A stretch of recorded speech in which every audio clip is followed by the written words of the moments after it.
that we're asking. And I think one of the things I would say back to all of you is that when I say we're living in a world without adult supervision, what that really means is we are the adults. Everyone in this room is part of the solution. Because governments aren't coming up with the answers. The UN is, as the people who work in the UN know, the UN is not a sort of single place where you knock on the door and say, what does the UN think? And somebody comes out and says, this is what the UN thinks. It isn't like that. The implication of a couple of the questions was, if there's not a political solution, is there a military solution? And I say, I don't think that's a wise route for us to pursue. But you know, it's not something that comes without huge cost, and we need to understand what are the prospects realistically of success.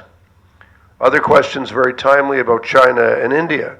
What are they doing? What is their position?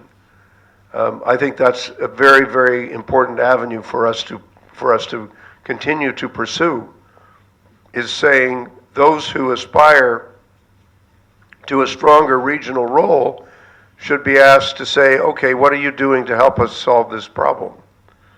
If you want the West to go away and Canada to disappear, what are you putting on the table?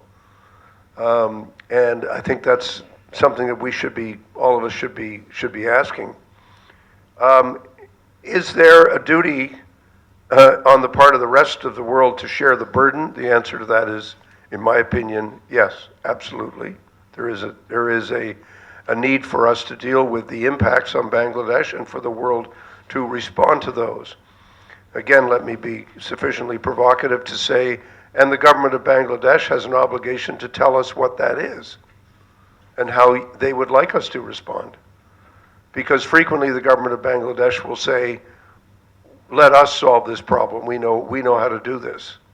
And then you have to say, well, okay, but it's bigger than it's ever been before, and there's nothing wrong with